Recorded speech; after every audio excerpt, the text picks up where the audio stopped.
Siempre es grato saludar y agradecer a la audiencia de la 103.9 que nos acompaña en esta nueva edición de Diálogos con Valor, que es el espacio de la Asociación Cristiana de Jóvenes en Radio Plural. Vamos a aprovechar estos minutos para reflexionar, tal como es nuestra propuesta de siempre, y confiamos que sea de utilidad para la audiencia. Demasiado a menudo ponemos el foco en temas y asuntos que poco o nada tienen que ver con lo relevante, la relevancia de la vida. Hoy nos agradaría proponer como tema el bien común. Sobre su significado batallan mucho los discursos, frecuentemente oportunistas, de los políticos. Sabemos que de la retórica a los hechos concretos la separación tiene dimensiones de abismo. Es necesario el abordaje del concepto de bien común en medio de una sociedad nacional y también planetaria que navega en los mares encrespados de las desigualdades crecientes. Las mismas son la negación flagrante del bien común. El bien común, apreciada audiencia, no es la suma de los bienes comunes de cada uno de nosotros. El bien común apunta a un equilibrio que haga posible que nadie quede excluido de los bienes necesarios ni de la igualdad de oportunidades para una vida digna. Es un balance que obligaría a evitar la tremenda polarización que hace que pocos tengan mucho y muchos tengan poco. Aquí aparece el rol equilibrador del Estado. Para que haya Estado tiene que haber instituciones que lo expresen, con clara división de poderes, con autonomía de los organismos de control y con una ciudadanía que haga valer sus derechos y respete a rajatabla sus obligaciones.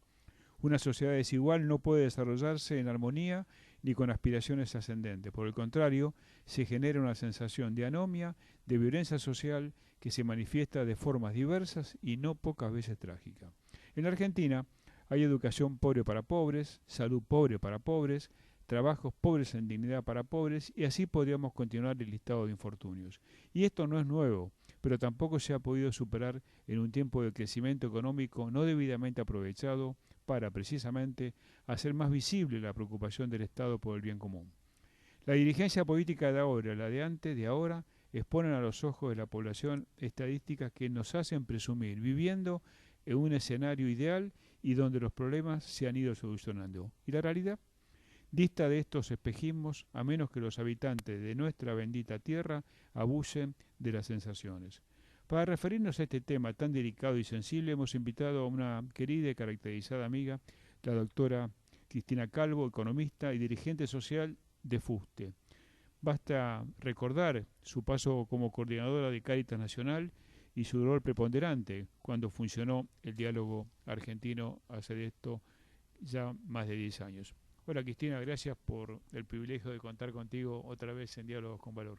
Gracias Norberto por permitirme a mí nuevamente compartir. Qué bueno. La Argentina no deja de crecer en términos de desigualdad. Vos que además has seguido y seguís el tema muy a fondo, a qué lo atribuís, si esto fuera cierto? Tu introducción marcó algunos puntos claves que tienen que ver no solo con la explicación o el intento de explicación a nivel de Argentina, sino una concepción que está en discusión a nivel mundial.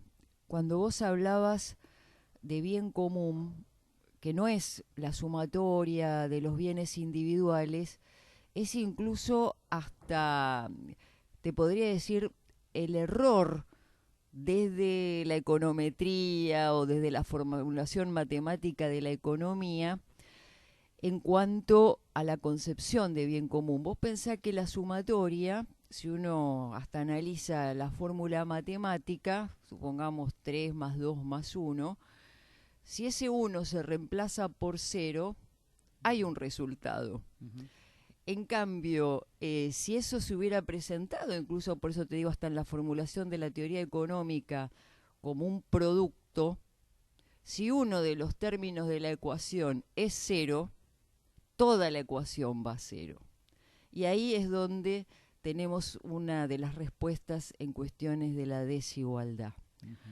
O sea, cualquier acción política, social, humana, tiene que ser multiplicar el bien. O sea, ninguno de los términos de una ecuación, en este caso, ningún ciudadano, ciudadana, argentino, mundial, puede ser excluido, porque si es excluido va a 0 y toda la ecuación como proyecto de sociedad va a 0. Ujú. Hemos justamente trabajado en Argentina desde una concepción que hoy está a nivel mundial cuestionado y que es lo que también nuestro querido Papa Francisco habla cuando dice esta economía mata. Porque como es una economía que funciona también justificando porciones de población sobrantes, en términos de sumatoria, que alguien vaya a cero no le importa al sistema. En el caso de Argentina, más allá de tener que encuadrarlo de justamente de esta contradicción y de esta desigualdad mundial, creo que también nosotros en este momento estamos en una cuestión hasta, ¿cómo te podría decir?, más de carácter filosófico espiritual, que es una gran crisis de confianza, ¿no? Una gran como un proceso de haber desvirtuado el valor de la palabra, claro, ¿no? De haber fundado situaciones y justificado políticas y acontecimientos en base a la mentira. Entonces hay un problema económico, hay un problema social, pero fundamentalmente hay un problema ético por el cual tenemos que recomponer, reestructurar nuestra base social y en función de eso poder empezar a abarcar los distintos aspectos que hacen a una sociedad más justa. Y esto me lleva a la siguiente reflexión o pregunta para vos también. Los gobiernos de turno se empeñan en mostrarnos una especie de paisaje de bonanza, ¿no? Una especie de paraíso que no condice con la realidad, que debe tener que ver con esto que vos mencionás de la mentira. Ahora, esta negación de la realidad, ¿no se convierte finalmente en una patología social difícil de exterminar? Es lo que estamos verificando, ¿no? Hay una fragmentación y encima una polarización en nuestra sociedad. Al lado de la mentira y la necesidad de recomponer la verdad, tenemos que también trabajar para bajar la violencia social, ¿no? A veces también hablar de estas cuestiones genera rechazos porque se lo identifica con que uno está hablando de la violencia de arriba o la violencia de abajo, que si es una cuestión de coyuntura o es algo que viene lesionándose en estos últimos años. Yo voy a poner casos muy concretos que son los alertas. Yo continúo vinculada precisamente a movimientos sociales, centros comunitarios, de todo tipo, vinculados a las iglesias no confesionales, de carácter humanitario, y en todos hay un común denominador que es la situación de violencia y de enfrentamiento que se está verificando en criaturas. Ajá. Centros comunitarios que se trabaja justamente por situaciones de vulnerabilidad, donde se acompaña a los chicos a hacer los deberes, a entretenimientos, ¿no? El aspecto lúdico, deportivo, que los puede también realizar e integrar como persona.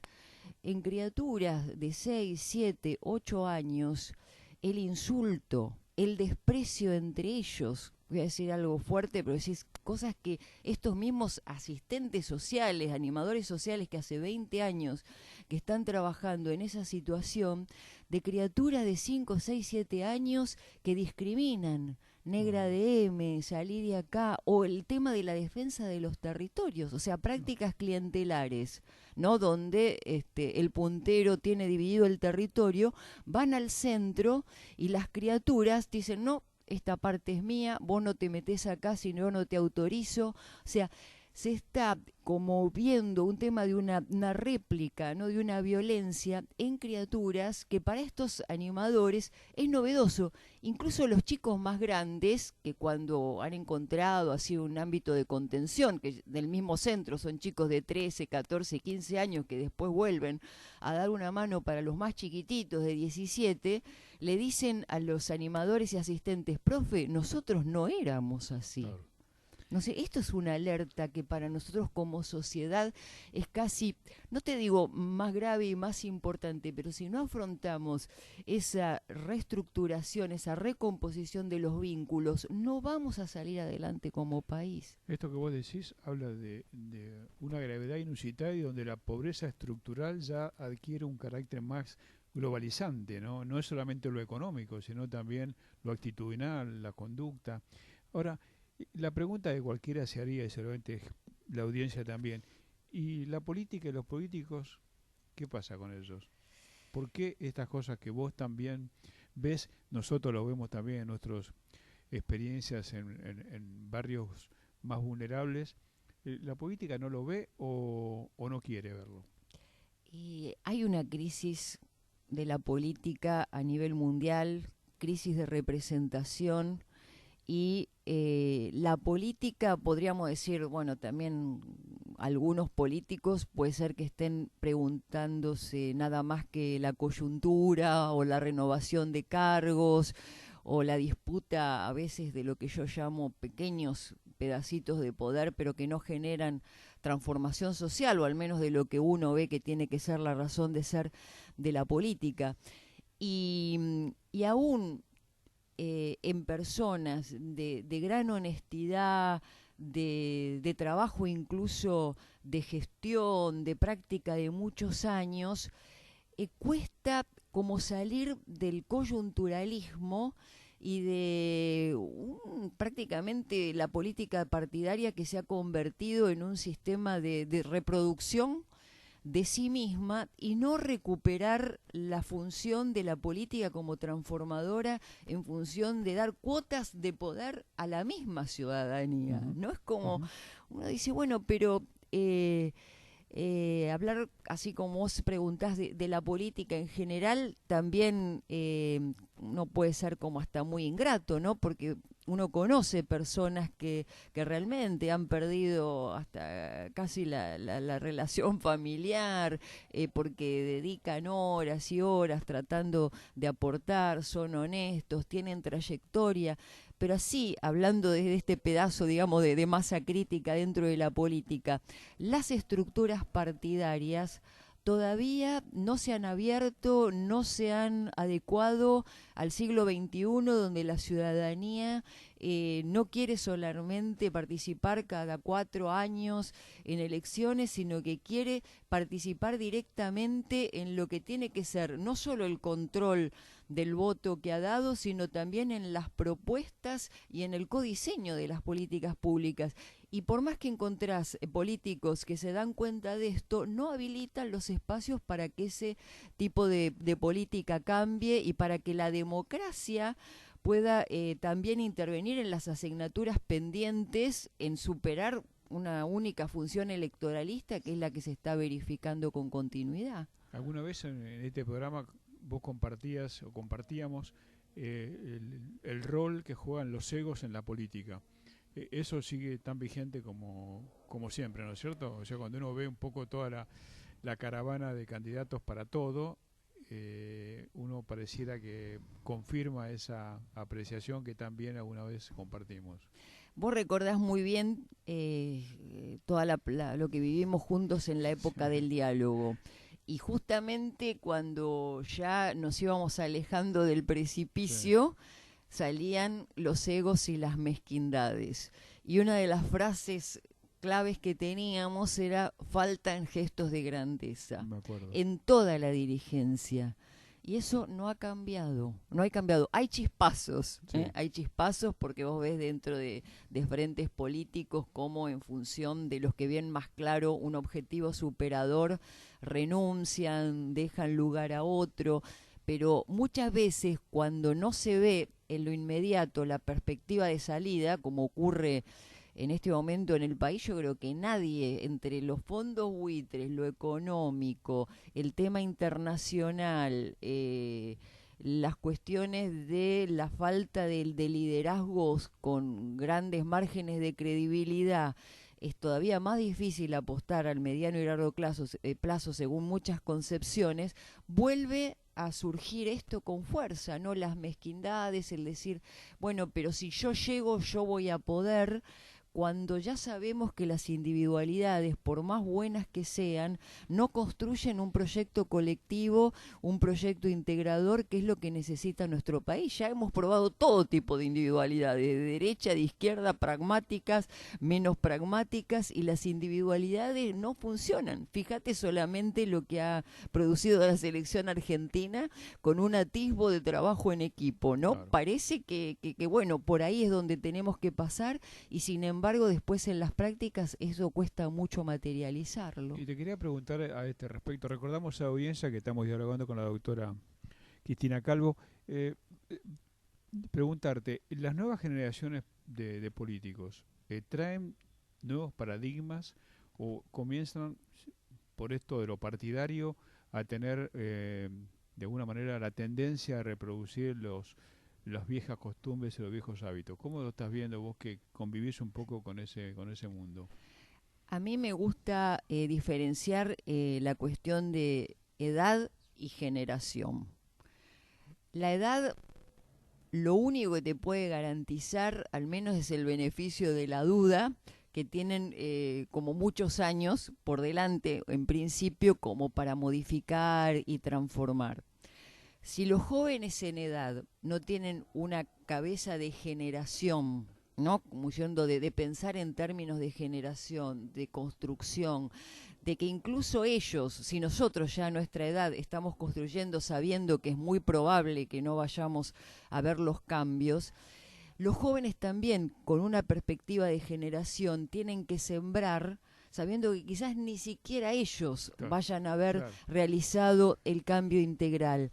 Y yo trabajo y conozco jóvenes con distintas cabezas, los que lamentablemente entran en el pragmatismo, en el oportunismo, en el hacer dinero fácil. Muchas veces, te puedo decir, son hasta más feroces que los viejos, porque a veces los viejos tienen algún resabio de alguna utopía pasada, de algo que no se pudo realizar pero que todavía está latente en el corazón.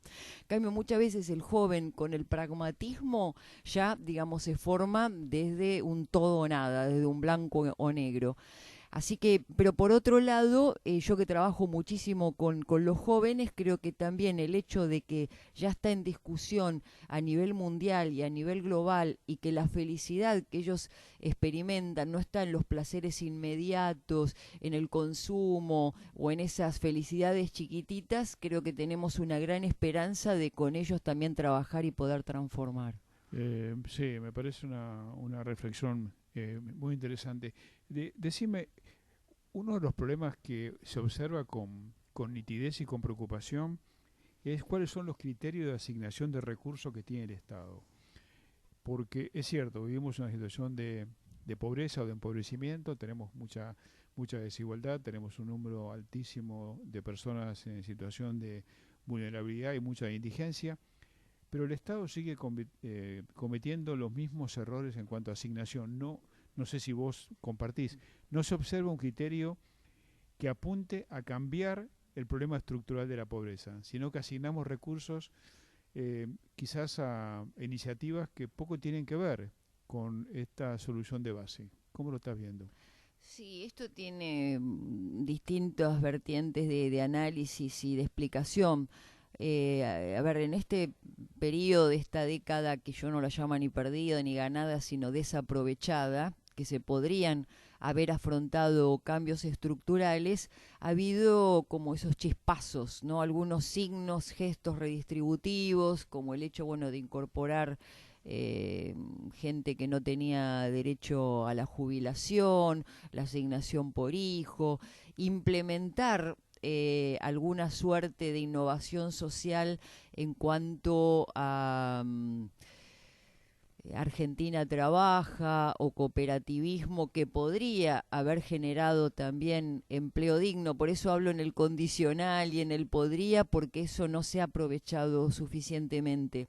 Entonces, desde el punto de vista de la asignación presupuestaria, por supuesto que es sumamente inequitativa, empezando por revisar los subsidios que se han dado y que incluso uno puede discutir si estaban bien, mal, si eran muchos o insuficientes, pero sí lo que de algún modo hay que criticar y fuertemente es la falta de control, ¿no? De que realmente todo eso se hubiera empleado uno piensa en el tema energético, en energías alternativas, en no generar la dependencia externa como en este momento estamos teniendo. En cuestiones de políticas sociales, hoy en día en el mundo se está también trabajando en un enfoque muy innovador que es la cuestión de las capacidades, ¿no? Cuando nosotros tenemos tantos años de indigencia, de pobreza estructural, sabemos que va a haber una feta de la población que sea por el tema de adicciones, porque ha perdido la práctica del trabajo, uno puede decir la cultura del esfuerzo, de la importancia de las virtudes, hay que tener políticas diferenciales. Y eso hay que hacer prácticamente casi un trabajo uno a uno, trabajar muchísimo con las organizaciones de la sociedad civil, dejar el planteo tanto del estado de bienestar absoluto como está en crisis en Europa, como el decir que todo lo tiene que ser la sociedad civil, cuando sabemos que el Estado es el que tiene que garantizar los principios universalistas. Entonces yo creo que hay que trabajar en una nueva ecuación, que es Estado, sociedad, mercado, que es como de algún modo se ve a nivel mundial que se puede salir de esta crisis y dejar de un Estado superdotado, sino un Estado articulador, promotor, que garantice la universalidad, pero que sin duda la empresa y el sector privado y la sociedad civil hoy tienen que desempeñar un rol que hasta ahora no se les está dando cabida. En este marco, ¿cómo ves el tema de qué rol juega la corrupción? Porque hay varios digamos, frentes abiertos de lo político que están haciendo una apuesta muy fuerte a que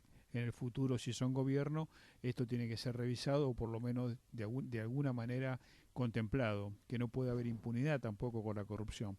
¿Esto lo ves como una certeza o como digamos, una especie de leitmotiv de campaña?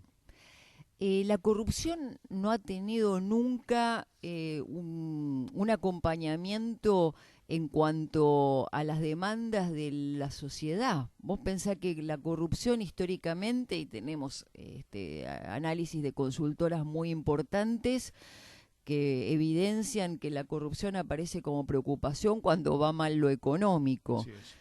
Entonces hay una falla social muy importante en cuanto a acompañar cambios de fondos que buena parte de la dirigencia está intentando.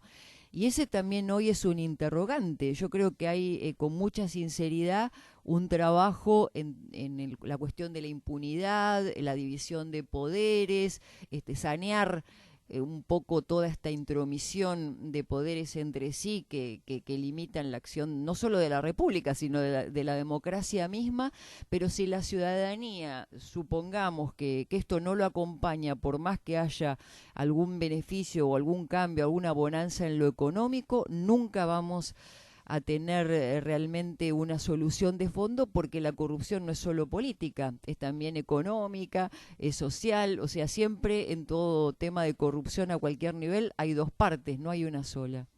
Y ahí juega un rol también negativo, por lo menos con cierta dosis de ser condenado los empresarios, ¿no? O sea, el empresario argentino no es ajeno al tema de la corrupción. No, Eh, no lo ha no, sido históricamente. no lo ha sido históricamente y pareciera que tampoco lo es ahora, ¿no? Ahora, la sociedad no reacciona, y eso es cierto, no reacciona porque tiene miedo, porque no sabe o porque asume que la corrupción es imposible de ser modificada. Hay un poco de todo, porque si vos pensás que también nosotros como argentinos más o menos ya hay como a veces una cierta resignación que cada 10, 12 años, independientemente del color político o del momento también mundial, vamos a estar atravesando una crisis, hay también un abandono por parte de la sociedad en cuanto a que algo de esto puede cambiar. Lo que creo es que no solo la autocrítica y la renovación en los modos de representación política tiene que darse, sino también en que la ciudadanía, por eso digo, fácilmente o por descreimiento o por anomia o porque total pasan las cosas y nadie puede hacer nada, muchas veces va también abandonando la lucha. Y hoy los pocos cambios que se están dando a nivel mundial, todavía incluso no con una forma definida, pero todos estos nuevos partidos de ciudadanos están indicando que hay sociedades en el mundo que están buscando nuevos modos de hacerse escuchar, nuevos modos de incidencia política. Y estamos en un momento bisagra, por lo cual la ciudadanía no tiene que buscar una posición de espectadora, sino una posición de protagonismo, pero también saber que así como la política tiene que trabajar pensando en que no va a presenciar los cambios, la ciudadanía todavía con mayor énfasis e interés, porque sabemos que también toda nuestra dirigencia sindical, económica y política no viene de Marte, es producto de nuestra sociedad. De nuestra sociedad.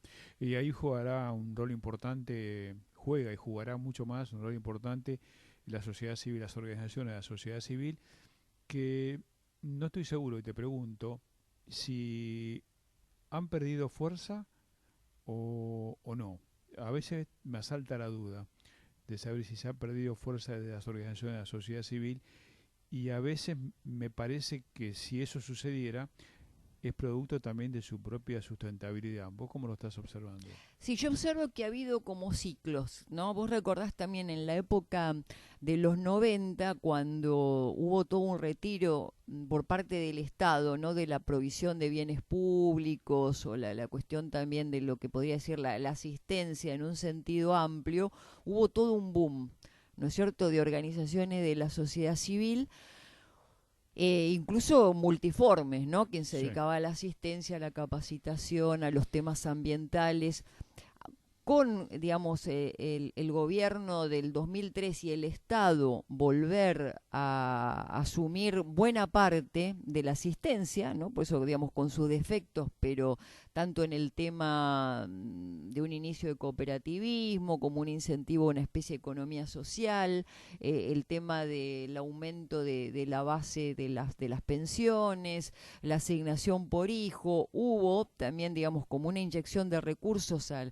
la ciudadanía, bueno, porque digamos la ciudadanía tiene que tener la libertad de manejar los ingresos propios en función de sus prioridades y de sus necesidades, donde hubo incluso hasta todo un primer momento de estupor, ¿no?, de las ONG, como que habían perdido parte de su acción. Incluso decía, bueno, ahora ¿cómo hacemos? Porque ya los comedores no necesitamos tenerlos, tenemos que reconvertirnos a capacitación. O sea, creo que todavía hay como una especie así de estupor, de no saber muy bien cuál es el rol, y en este momento me parece que ni siquiera hay que recuperar un rol anterior, sino que hay que volver a adecuarse a lo que yo decía que tiene que ser esta nueva ecuación entre Estado, sociedad y mercado, que es la gran, digamos, el gran análisis y el gran debate a nivel mundial, ¿no? En Europa también no se puede volver al estado de bienestar, No. pero tampoco se puede hacer un Estado como este que está salvando a los bancos y está Sí. haciendo los ajustes sobre la población. Incluso a ese nivel, también en Europa hay un gran debate de cuál es el rol de la sociedad civil, ¿no?, que tiene que ver también con cómo cada uno asume el espacio de lo público.